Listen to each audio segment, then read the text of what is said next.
So good morning everyone and I welcome you all to Saurabh Pandey UPSC YouTube channel में अगर आप civil service या IAS exam की तैयारी कर रहे हैं तो इससे ज़रूर से जुड़े। संडे का टाइम थोड़ा फ्लेक्सिबल रहता है और थोड़ा डिफरेंट फॉर्मेट में हम कर लेते हैं सेशन को, लेकिन सारे के सारे जितने भी टॉपिक्स हैं all these topics are covered. और एक इम्पॉर्टेंट टॉपिक आज का जैसे कैसनी स्पेसक्राफ्ट एंड सैटर्न के ऊपर आया है वो डिस्कस करेंगे।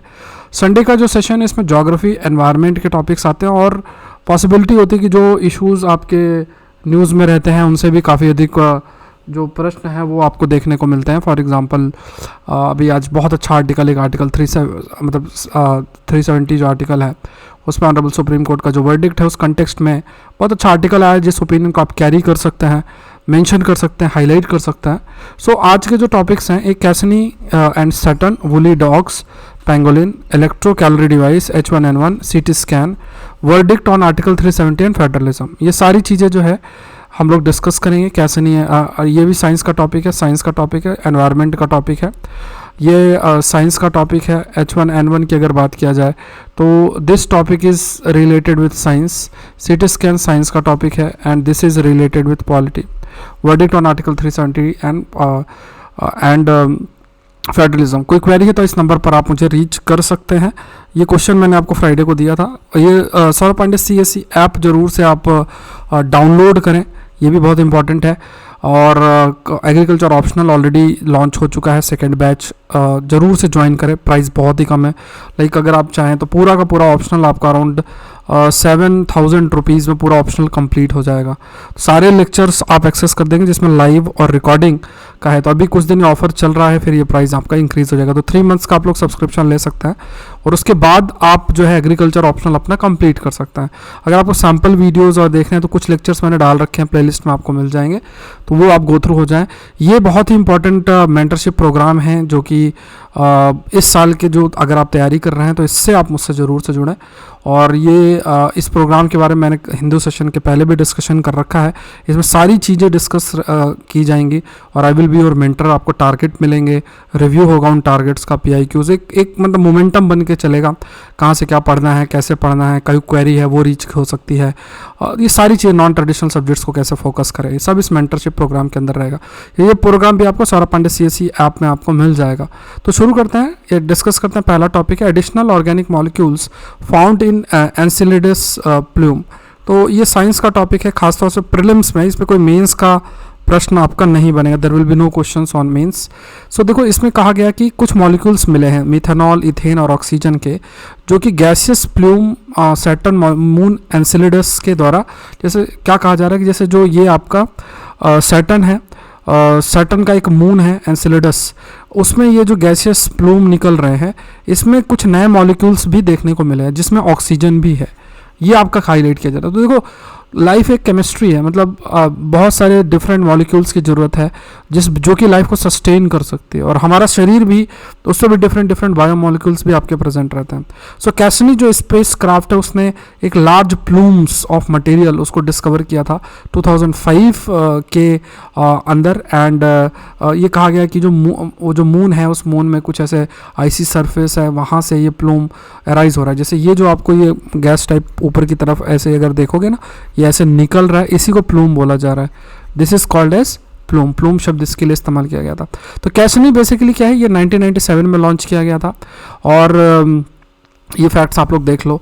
उसके बाद एनसिलिडस जो है ये ocean discovered between the rocky core and the icy crust, a possible location for life beyond earth. ये कहा गया कि ये जो मून है इसके अराउंड जो एरिया है वहाँ पे लाइफ एग्जिस्ट कर सकती है, there is a very high possibility.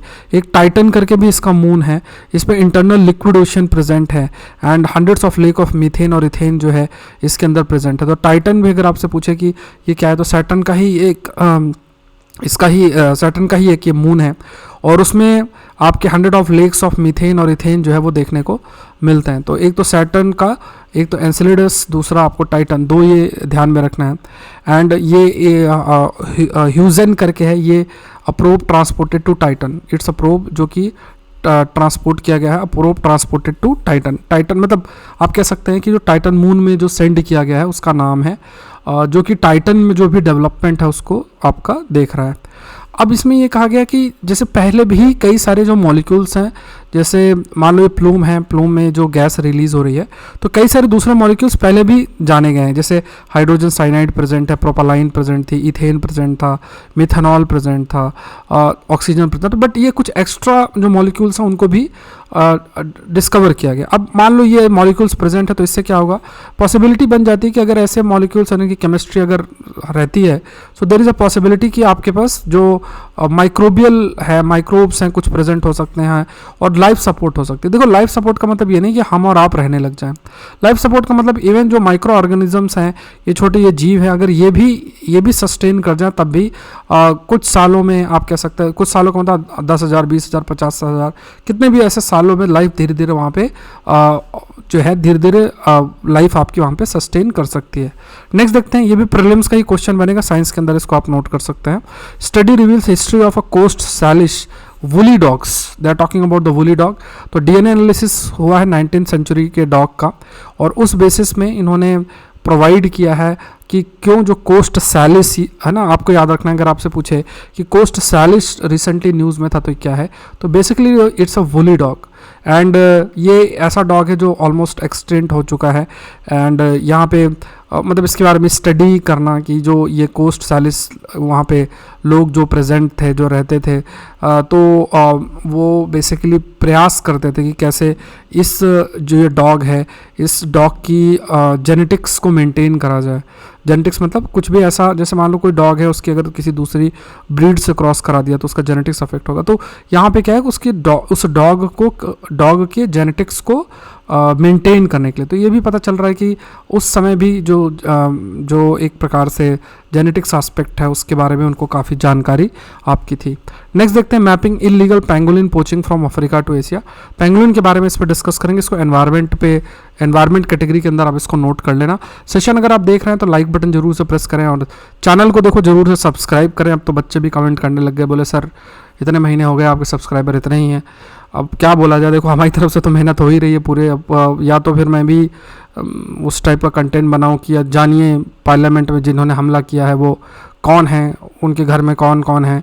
अब इस टाइप के वीडियो, ये उनकी लड़ाई उनसे क्यों हो रही है, तो अब पता नहीं वो इथिक्स जो है अंदर का वो अलाउ नहीं करता ऐसे वीडियो बनाने के लिए कि बनाना चाहिए, लेकिन अब अच्छा कंटेंट दिया जा रहा है तो आपकी जिम्मेदारी है कि थोड़ा सा जो है आप कह सकते हैं शेयर करें, चैनल को भी शेयर करें, सब्सक्राइब करें। और हाँ, द हिंदू सेशन देख रहे हो ना, तो ये गलती नहीं करना है कि मान लो इलीगल मतलब आपके प्रीलिम्स का प्रेशर माइंड में इतना हो जाए कि आप सोचो कि यार 2-3 महीने सेशन ही नहीं देखते हैं। अगर ये थॉट प्रोसेस आपके माइंड में आ गया तो आप मानो कि जितनी भी 1.5 साल कंटेंट जो आपने देखा सब वेस्ट हो जाएगा। फिर बाद में आपका जब प्रीलिम्स हो जाएगा फिर आपको लगेगा कि यार अब फिर देखना स्टार्ट करते हैं। तो वेस्ट टाइम नहीं करना है, समय दो, ज़्यादा बड़ा सा 1-1.5 घंटे के अंदर आप चीज़ें मैनेज कर सकते हो। बढ़िया से 7-7 सेशन देखते देखते नोट्स बना लो, सब्जेक्ट वाइज नोट्स बनाओ जो मैंने आपको हाईलाइट भी किया है। और इतना कंटेंट अगर करोगे ना, अपने मन को थोड़ा रोकोगे और अपना फिर स्टैटिक पार्ट और सब अच्छा कर लोगे तो that is more than sufficient. अभी यहाँ पे मैं काफ़ी सारी चीज़ें आपको फ्रीली यहाँ कवर करूँगा, जैसे लक्ष्मीकांत, स्पेक्ट्रम, जीसी लियोंग, सब इस चैनल पर फ्रीली आएंगे। मेरा ऑप्शनल ऑलमोस्ट ख़त्म हो गया है, अब यही सारा करना है। ठीक है, तो ये सारा कंटेंट इस चैनल पे बढ़िया तरीके से आपको जो है मिल जाएगा। जो एडवांस पार्ट और सारी चीज़ें होंगी जिसमें थोड़ा सा कंटिन्यूटी चाहिए होता है और कुछ सीरियस बच्चे जो चाहिए होते हैं वो सारा फिर वो ऐप के माध्यम से कोर्सेस होंगे। बाकी ये जो किताबों के मैंने नाम बताए हैं वो सारी चीज़ें आप एक्सेस आपको यहीं पे इसी चैनल पे मिल जाएगा। अब ये जो क्या है कि जो पेंगोलिन एंडेंजर्ड स्पीसीज़ है, बहुत ज़्यादा इसकी ट्रैफिकिंग भी की जाती है, बहुत सारी है ना, इसके लगभग अगर देखो तो 9 स्पीसीज़ हैं, उनमें से 2 स्पीसीज़ भारत में पाई जाती हैं। एंड ये लगभग पोचिंग, बहुत ज़्यादा इनकी पोचिंग की जाती है, मारा जाता है, क्योंकि कहा जाता है कि मतलब इनके जो ये ऊपरी हिस्सा है ना उसकी मेडिसिनल कुछ इंपॉर्टेंस माना जाता है, इस वजह से उसकी पोचिंग भी किया जाता है। ये नॉक्टोरल है, रात को घूमता है, अकेले रहता है, मतलब ऐसा नहीं ग्रुप में या उस तरीके से रहता है। बोरोस जो है मतलब ऐसे गड्ढा करके, और फिर जो ये टर्माइट्स हैं इनको ये खाता है, ट्रीज़ को भी क्लाइंब कर सकता है, ये स्विम भी कर सकता है और ये रोल कर सकता है। देखो प्रश्न भी ऐसा आया था ना, रोल इनटू अ बॉल, इस टाइप से रोल भी कर सकता है। इजी इसको कैच किया जा सकता है। इलीगल मीट और मेडिसिन मार्केट में इसका बहुत बहुत डिमांड आपका है। इवन जो एक कन्वेंशन है जिसके माध्यम से एंडेंजर्ड स्पीसीज़ का जो ट्रेड है उसको रोका जाता है, उसमें भी पेंगुलिन को बहुत हाईएस्ट प्रोटेक्शन आपकी दी गई है। इसकी जो लंग्स हैं मतलब इसकी जो टंग है वो बहुत ही स्टिकी है, टीथ इसमें नहीं होते हैं, और ये पेंगुलिन बॉल की तरह कर्ल हो जाती है, ये भी है। तो थोड़े से ये पॉइंट्स आपको ध्यान में रखना है। नॉक्टोरल है and it sleeps in its burrow during the day, दिन में ये आपका आराम से सोती है जो भी आपका हो। तो ये थोड़ा से फैक्ट्स मैंने कुछ इंक्लूड कर लिया है। अब इसे वाइल्ड लाइफ प्रोटेक्शन एक्ट 1972 के तहत प्रोटेक्शन है, मतलब हाईएस्ट लेवल का इसको प्रोटेक्शन है, बहुत हाईएस्ट लेवल का है। इवन इसका इंटरनेशनल ट्रेड भी आपका नहीं किया जा सकता है, अगर है तो फिर उसके लिए कोई लीगल एक्शन, इसे वाइल्ड लाइफ क्राइम के अंदर जो है वो इंक्लूड आपका किया जाता है। अब देखो अभी स्टडी क्या कहती है कि इसका जो ट्रैफिकिंग है अफ्रीका से लेके एशिया तक पूरा ट्रैफिकिंग है। अब यह ज़रूरी क्या है कि पेंगुलिन पोचिंग को मॉनिटरिंग किया जाए, इसको मॉनिटरिंग किया जाए और एंटी ट्रैफिकिंग मेजर्स लिए जाएं, जिससे कि इलीगल तरीके से जो इसकी ट्रैफिकिंग की जाती है वो ना हो जाए। पेंगुलिन का डिमांड एशिया के अंदर भी है, मतलब क्योंकि पता नहीं कहाँ से माना जाता है कि जैसे मान लो चाइना की जो ट्रेडिशनल मेडिसिन है ना, उसमें मानते हैं कि इसकी जो ऊपरी हिस्सा है उसका यूज़ करके कोई दवा बनती है, वो बहुत हेल्पफुल आपकी रहती है। और ये बहुत ज़्यादा आप कह सकते हो one of the most trafficked mammal के रूप में कंसिडर होता है। तो अब ये भी याद रखना कि मैमल है, मतलब ये बच्चे को जन्म देती है, ना कि ये जो है अंडे देती है। नेक्स्ट देखते हैं solar powered clothes provide heating and cooling. तो ये देखो मतलब जैसे मान लो ये तो आप हाईलाइट कर सकते हो, मान लो आप कह सकते हो कि देखो जो क्लाइमेट चेंज हो रहा है या फिर जो ग्लोबल वार्मिंग हो रही है, तो ये क्लाइमेट चेंज और ग्लोबल वार्मिंग से हम लोग कैसे अडाप्ट कर सकते हैं। तो उसमें ये जो कुछ एक आपका इसमें जैसे कहा गया कि कुछ ऐसी क्लॉथिंग डेवलप होगी जिससे बाहर एनवायरनमेंट में क्या टेम्परेचर, उससे आपके शरीर को असर नहीं पड़ेगा।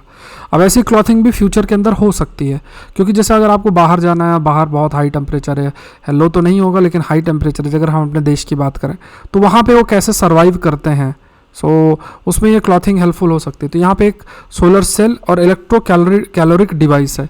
ये इलेक्ट्रो कैलोरिक इस प्रकार का एक डिवाइस होता है, तो इसे बहुत तरीके से बना होता है।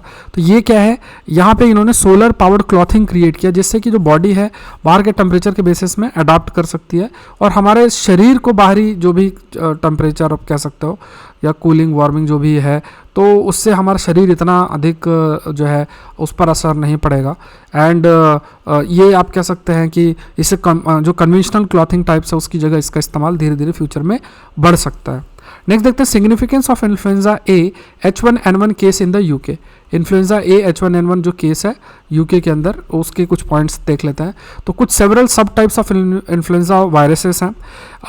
यहाँ पे इस पर हमने डिस्कशन पहले भी किया हुआ है। So according to the combination of the mutation in the protein on the surface of the virus haemagglutinin and neuraminidase. तो देखो यहाँ पे क्या कहा गया है कि जो इन्फ्लुएंजा वायरस उसके बहुत सारे डिफरेंट सब टाइप्स भी हैं and you have a combinations of mutations. बहुत सारे म्यूटेशंस का मतलब सडन चेंजेस। जैसे जो वायरस है ना, वायरस का जो सरफेस है, ऊपरी हिस्सा है, ध्यान समझना। तो जो वायरस है, वायरस का जो ऊपरी हिस्सा है, इसमें कुछ ऐसे जैसे मान लो प्रोटीन्स प्रेजेंट होती हैं, जैसे हीमाग्लूटिन और न्यूराएमाइडाइस। अगर आपसे पूछो रिसेंटली हीमाग्लूटिनिन और न्यूराएमाइनिडेस प्रेजेंट था, ये क्या है, तो आपको याद रखना है कि बेसिकली क्या है, ये प्रोटीन्स हैं जो कि वायरस के सरफेस में प्रेजेंट होती हैं। और म्यूटेशन मतलब सडन जेनेटिक चेंजेस की वजह से इनमें बदलाव देखने को कई प्रकार के जो है मिलते हैं। तो जैसे मान लो कुछ ये जो वायरसेस हैं, ये कोई भी जो होस्ट है ना, उसके ऊपर एक ऐसा एंटीना टाइप लगता है जिसमें एक ये प्रेजेंट होता है सियालिक एसिड रिसेप्टर, उससे आके जुड़ता है। जैसे अगर आपको याद हो, हमने कोरोना वायरस में एक रिसेप्टर पढ़ा था जिसका नाम था ACE2, ठीक है, ACE2 करके हमने पढ़ा था। इसी तरीके से क्या है कि जो ये वायरसेस हैं, they bind to a sialic acid receptor in the host. अब नया जो इन्फ्लुएंजा वायरस है, अब इसमें भी कहा गया कि कई प्रकार के जो जेनेटिक मतलब जेनोमिक लेवल, मतलब जीनोम का मतलब जो उसका जेनेटिक मेकअप है, जो जीन्स प्रेजेंट है, तो उसको स्वैप कर सकता है इन द सेंस कि मतलब we can say they can swap genetic fragments. It means जैसे मान लो कि एक वायरस है, ये दूसरा वायरस है, तो ये अपने जेनेटिक फ्रैगमेंट इसको ट्रांसफ़र कर सकता है और इसको भी इन्फेक्ट कर सकता है।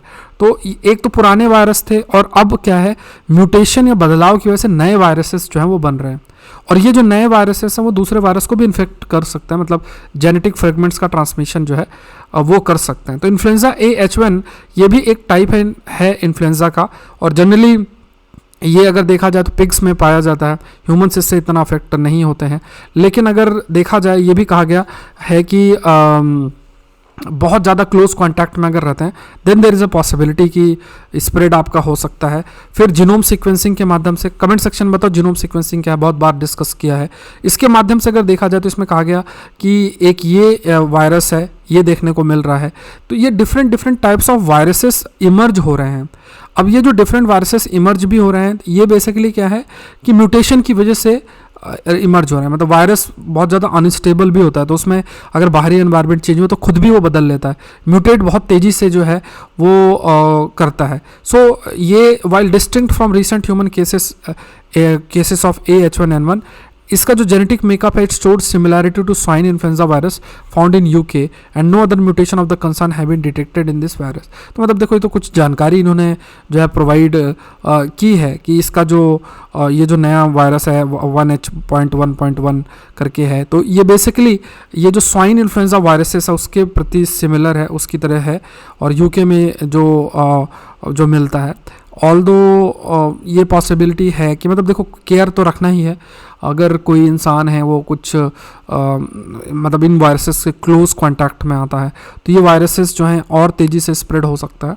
स्प्रेड होने के बाद जब एक से दूसरे में स्प्रेड होते हैं तो जो भी पॉसिबिलिटी होती है उसमें एक पॉसिबिलिटी म्यूटेशन की भी काफ़ी हद तक जो है वो देखने को मिलता है। तो ये खास तौर से देखना, जो लोग पिग्स के लिए उसमें ज़्यादा एक्सपोज्ड होता है तो उनको थोड़ा सा ज़्यादा ध्यान में रखना है। नेक्स्ट देखते हैं CT scan associated with increased risk of blood cancer.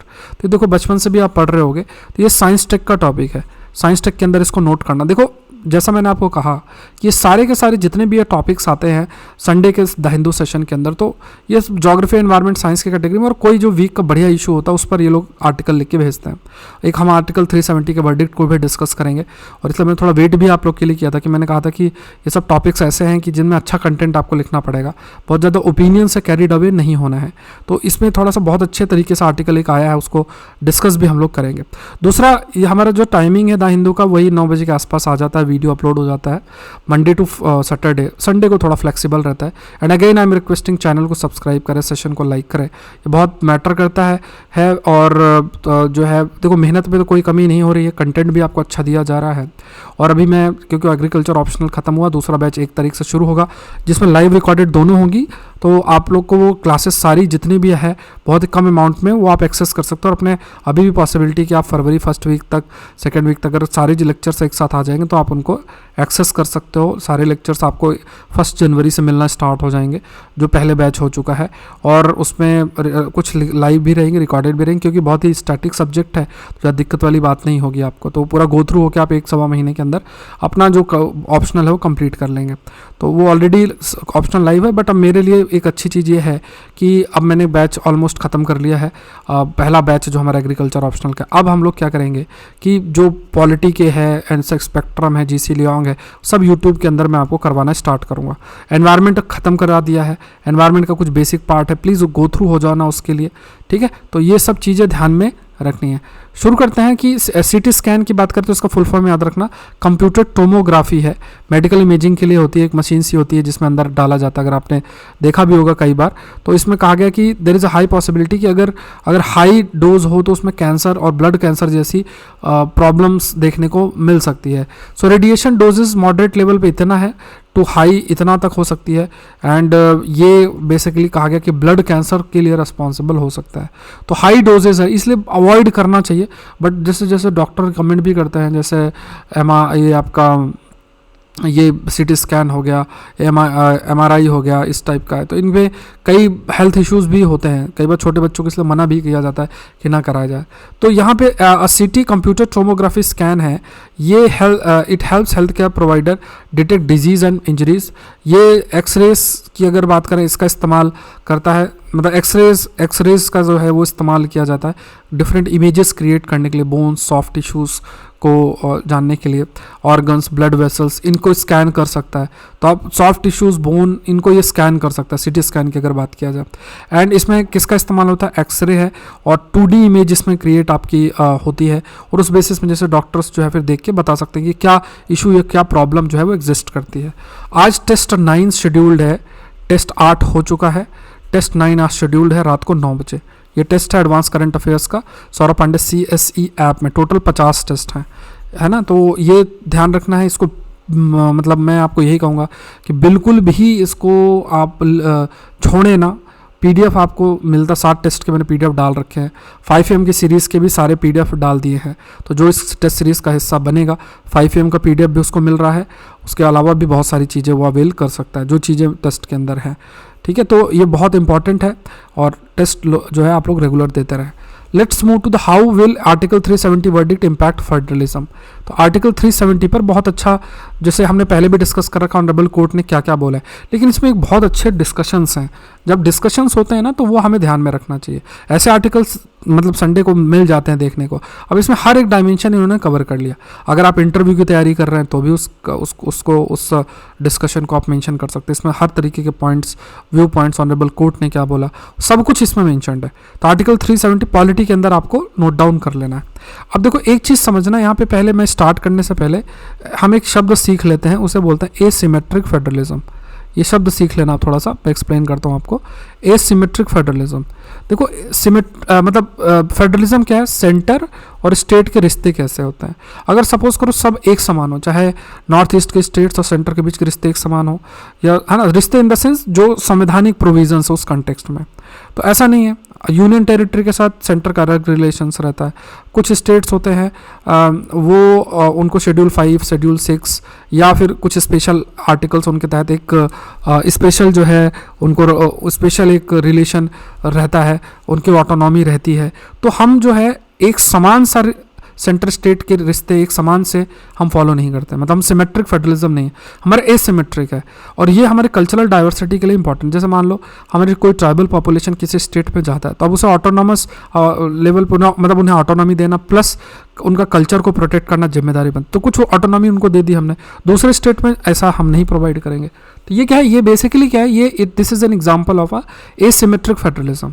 तो जितना भी हमारी ये डाइवर्सिटी है उसको मेंटेन करने के लिए, कल्चरल डाइवर्सिटी है या जो भी आप कह सकते हैं, तो उसमें एसिमेट्रिक फेडरलिज्म हमें मेंटेन करना पड़ता है। So can state be turn into union territory. अब देखो बहुत अच्छा डिस्कशन है, मैं अभी पूरा आर्टिकल 370 पे नहीं जा रहा हूँ, बट यहाँ पे उसी कंटेक्स्ट में ऑनरेबल कोर्ट के द्वारा जो बातें बोली गई हैं बहुत इंपॉर्टेंट है। सो कोर्ट ने क्या ऑब्जर्व किया कि अगर आप यूनियन टेरिटरी जैसे carving off Ladakh out of Jammu and Kashmir, वो आपका परमिसेबल है under article 3 of the constitution. तो यहाँ पे ये परमिसेबल है कि आप union territory of Ladakh Jammu Kashmir से आप कार्व आउट कर सकते हैं Jammu as per the Jammu Kashmir और रीऑर्गेनाइजेशन एक्ट 2019। उसके बाद ये भी कहा गया कि यूनियन ने ये कहा कि जल्द से जल्द जम्मू कश्मीर को स्टेटहुड आपका दिया जाएगा। एंड मतलब ये कहा ही गया कि Jammu and Kashmir statehood would be restored Son.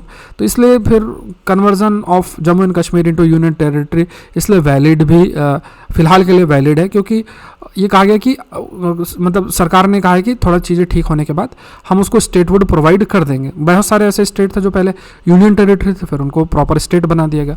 Court ने यह भी कहा कि जो व्यू है state legislature regarding the propose reorganisation of the states are recommendatory, it not binding on the parliament. तो जो भी स्टेट लेजिस्लेचर अगर कहता भी है तो वो जो भी व्यूज़ रखे भी जाते हैं। मान लो किसी स्टेट को यूनियन टेरिटरी बना रहे हो, यूनियन टेरिटरी को स्टेट बना रहे हो, और वहाँ पे जो कोई आपका स्टेट लेजिस्लेचर है, वहाँ का मतलब जैसे स्टेट असेंबली है, विधानसभा है, और अगर वो अपना ओपिनियन कुछ रखती भी है तो वो बाइंडिंग नहीं है, it's not binding. Chief justice honourable chief justice उन्होंने ये जरूर से कहा है कि अगर आप स्टेट को यूनियन टेरिटरी में कन्वर्ट करते हो तो कहीं ना कहीं उसकी ऑटोनॉमी जो है वो आपकी ख़त्म हो सकती है। और जो हिस्टोरिकल रीज़न है, ऐतिहासिक रीज़न है जिस वजह से उसको एक स्टेट बनाया गया था, सो वो कहीं ना कहीं वो कंटेक्स्ट धीरे धीरे उसका सम्मान नहीं होगा। और यहाँ पे जो हमें रिप्रेजेंटेटिव डेमोक्रेसी, क्योंकि वो स्टेट के माध्यम से हमारे लोग भी रिप्रेजेंट हो रहे हैं, तो वो भी आपका अफेक्ट होगी। तो ये कहा गया the impact on the principle of federalism and the representative democracy will also be affect. बहुत अल्टीमेट आर्गूमेंट है। देखो जब भी आप लिखोगे ना इस बात को या बोलोगे इंटरव्यू के अंदर, तो ये चीज़ थोड़ा सा वैलिड लगती है सुनने में कि यहाँ पे हमें देखना है कि जब आप स्टेट को यूनियन टेरिटरी में कन्वर्ट करते हो, ऑटोनॉमी मतलब यहाँ पे मतलब जनरल आर्गूमेंट्स हैं ये, किसी भी स्टेट को अगर आप यूनियन टेरिटरी में कन्वर्ट, तो ऑटोनॉमी उसका अफेक्ट होगा। हिस्टोरिकल ऐतिहासिक रीज़न की वजह से जो उसको वो एक फेडरल यूनिट के रूप में काम कर रहा है वो आपका डाइल्यूट होगा। फेडरलिज्म के प्रिंसिपल्स अफेक्ट होंगे क्योंकि उसकी ऑटोनॉमी चली गई है स्टेट की, और जो representative democracy that will also be affected क्योंकि स्टेट के माध्यम से लोग रिप्रेजेंट हो रहे हैं। फिर जस्टिस संजीव खन्ना, मतलब उनका एक कुछ व्यू पॉइंट था कि इसमें इन्होंने कहा कि conversion of state into unit territory, इसके कुछ गंभीर इम्पैक्ट भी है because it denies the citizen of the state and elected government. अब ये भी कहा गया कि ये एक आर्गूमेंट दिया गया कि अगर आप स्टेट को यूनियन टेरिटरी में कन्वर्ट कर रहे हो तो उसमें जो सिटीजन्स हैं, मतलब जो स्टेट के निवासी हैं, उनकी जो एक राइट है जिसके माध्यम से उन्हें एक इलेक्टेड गवर्नमेंट मिलनी चाहिए, वो भी नहीं हो पा रहा है। एंड अगर आप ऐसा इसलिए कन्वर्ट कर रहे हो स्टेट्स को यूनियन टेरिटरी में, तो उसका बहुत सॉलिड ग्राउंड जो है वो होना चाहिए। What about the role of the state? तो कोर्ट ने कहा कि president's while exercising power under article 370 sub clause 3 of the constitution can unilaterally notify that article 370 ceases to exist. ये ऑनरेबल कोर्ट ने इस बात को कहा भी है कि article 370 sub clause 3 power provide करता है प्रेसिडेंट को कि वो यूनिलेटरली आर्टिकल 370 का कह सकते हैं कि ये अब एग्जिस्ट नहीं होती। यहाँ पे ये ज़रूरी नहीं कि वो स्टेट से पूछे और उनके सरकार को साथ लेकर और फिर जो है उसको इम्प्लीमेंट करें, ऐसा कोई रिक्वायरमेंट नहीं है। तो जो कंसल्टेशन कोलैबोरेशन है under article 371 sub clause D के अंदर, it would not be applicable where the effect of the provision is the same as article 373। तो यहाँ पे मतलब कुल मिला के कहा कि ये जो कोलैबोरेशन और कंसल्टेशन की बात हो रही है वो ऐसा कोई कंपलसरी आपका नहीं है, जो कि हाईलाइटेड है आर्टिकल 371 सब क्लॉज डी के अंदर। तो देखो ये थोड़ा सा ना इस आर्गूमेंट को आप कैरी कर सकते हो। अगर मान लो 370 के हटाने पर आप कुछ आर्गूमेंट देते हो संवैधानिक लेवल पे, तो जब आप इंटरव्यू पे बैठोगे और इन बातों पे चर्चा करोगे तो ये बातें आप मेंशन कर सकते हो कि ये हाईलाइट किया गया कि ऑनरेबल कोर्ट ने भी इस चीज़ को कहा कि अगर यहाँ पे स्टेट गवर्नमेंट की कोई ज़रूरत नहीं है कि स्टेट गवर्नमेंट से डिस्कस करके और सारी चीज़ करनी पड़ेगी या स्टेट गवर्नमेंट इसको करेगी। प्रेसिडेंट जो है डायरेक्ट आर्टिकल 370 सब क्लॉज 3 का यूज़ करके और कह सकते हैं कि आर्टिकल 370 एग्जिस्ट नहीं आपका करता है। सो ये पावर यूज कर सकता है। Since the effect of applying all the provision of the constitution to Jammu and Kashmir through the exercise of the power under article 371 sub clause D is same as issuing a notification articles 373 that article 370 ceases to exist, the principle of consultation collaborations are not required to be followed. तो ये comparison भी कर रहे हैं कि already ये power provided है article 370 sub clause 3 के अंदर, जिसके तहत वो ये नोटिफाई कर सकते हैं कि that the article 370 does not exist. तो यहाँ पे अगर ये पावर ऑलरेडी एग्जिस्ट करता है तो यहाँ पे आपको कोई कंसल्टेशन कोलैबोरेशन की जरूरत ही नहीं है, जो कि प्रोवाइडेड है आर्टिकल 370 सब क्लॉज 1 और आर्टिकल 371 सब क्लॉज डी के अंदर, जो कहा जा रहा है कि आपको स्टेट केस कंसल्टेशन कोलैबोरेशन की जरूरत है। तो वो रिक्वायरमेंट की जरूरत नहीं पड़ेगी because by using article 370 sub clause 3 को जो आर्टिकल 370 है उसको हम कह सकते हैं कि it does not exist. Honourable court ने इस बात को कहा है। ये जो कोलैबोरेशन है between the president and the state government would have been necessary if the provision of the Indian constitution were to be applied to the state in a manner that would require amendment to the state constitution. तो honourable chief justice ने कहा कि अगर मान लो अगर आप ये कहते हो कि ये जो कोलैबोरेशन की बात हो रही है कि स्टेट गवर्नमेंट और प्रेसिडेंट के बीच के कोलैबोरेशन की, और स्टेट गवर्नमेंट रिकमेंड करेगी या प्रेसिडेंट जो है ऑनरेबल वो कंसल्टेट और कोलैबोरेट करके और फिर तभी आर्टिकल 370 एग्जिस्ट कर सकता है। तो ऑनरेबल कोर्ट ने कह दिया कि ऐसी कोई जरूरत नहीं है, आर्टिकल 370 सब क्लॉज 3 का इस्तेमाल करके और कहा जा सकता है आर्टिकल 370 एग्जिस्ट नहीं करता है।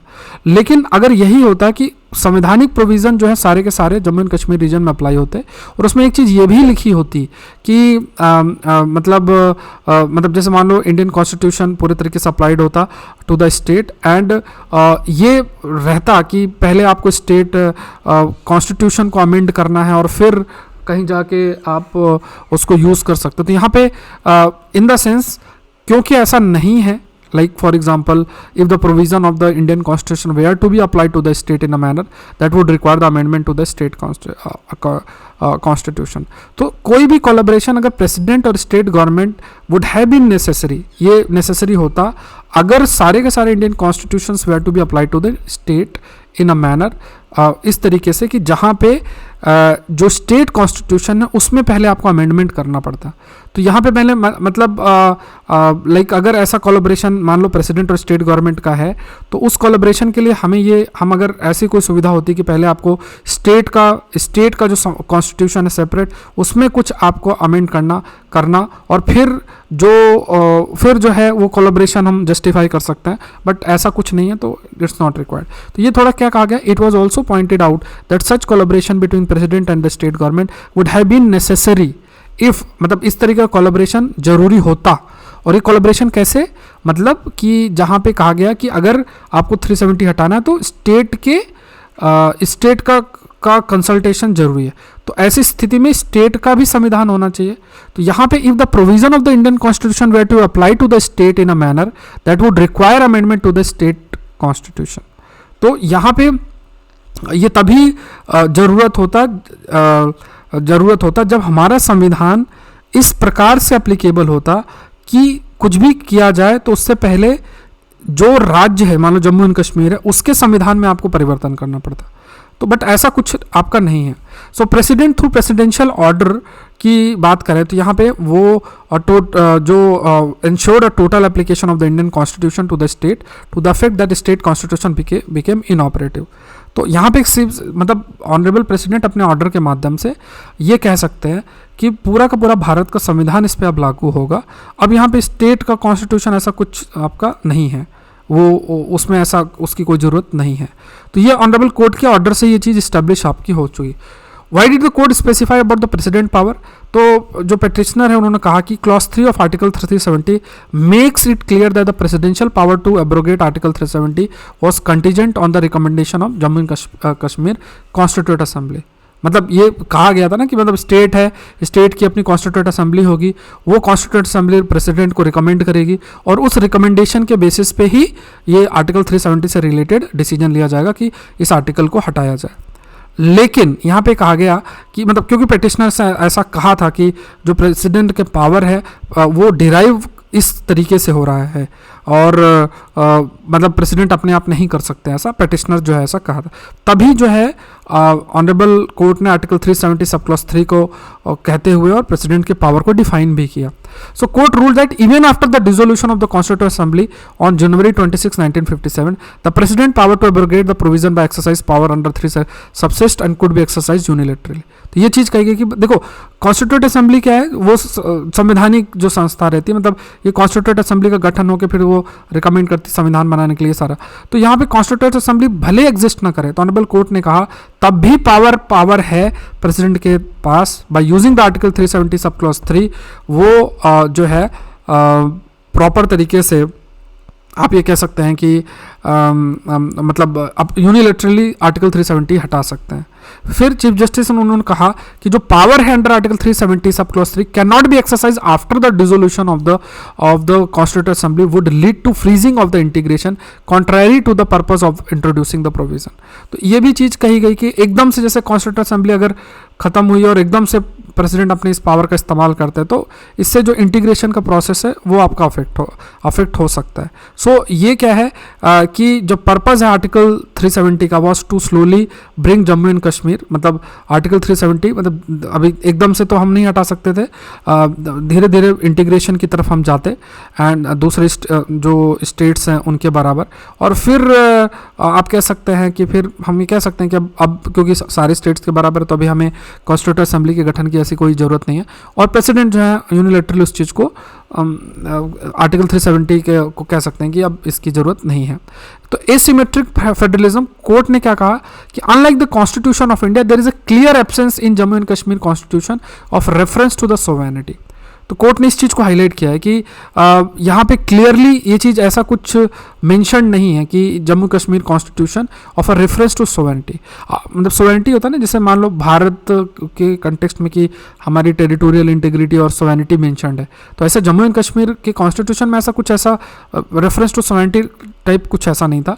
Article 370 was held to be merely a feature of asymmetric federalism. Asymmetric federalism का मतलब जैसे आपके पास दूसरे आर्टिकल एग्जिस्ट करते हैं, आर्टिकल 371A, 371J, बहुत सारे, तो इस पर एक स्पेशल अरेंजमेंट है यूनियन गवर्नमेंट और स्टेट्स के बीच में। बहुत सारे डिफरेंट डिफरेंट आर्टिकल्स हैं, नागालैंड से रिलेटेड, अरुणाचल प्रदेश से रिलेटेड कुछ स्पेसिफिक आर्टिकल्स हैं जो कि इन स्टेट्स पे एप्लीकेबल होते हैं और एक स्पेशल रिलेशन बनाते हैं। बट इसका मतलब ये नहीं कि वो उनकी खुद की सोवेनिटी है कि वो एक नेशन के रूप में है, कुछ ऐसी स्थिति नहीं है। It's just an arrangement and it's a part of asymmetric federalism, जो मैंने आपको स्टार्टिंग में बताया हुआ था। सो ये ध्यान में रखना है कि अगर जम्मू कश्मीर का है कि आर्टिकल 370 के बेसिस पे उसके पास सोवेनिटी का हक है, तो ऐसा नहीं है।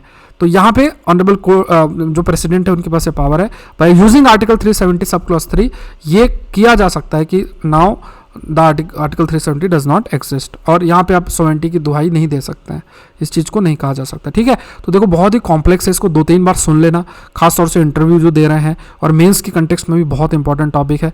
2-3 बार सुनोगे, रीड करोगे, चीज़ें अपने आप और क्लियर होंगी। कोई डाउट है तो इस नंबर पर आप मुझे रीच कर सकते हैं। सौरभ पांडे CSE ऐप जरूर से डाउनलोड करें, एग्रीकल्चर ऑप्शनल 1 जनवरी से स्टार्ट हो रहा है और इसका प्राइस बहुत ही कम, मतलब 7000 के अंदर आप जो है, ये 7000 समथिंग कुछ प्राइस है, इसमें आप अपने ऑप्शनल कंप्लीट कर सकते हैं। बहुत ग्रेट अपॉर्चुनिटी है, और अगर 25 की तैयारी कर रहे हैं, 24 की तैयारी कर रहे हैं, तो आप ज्वाइन कर लें।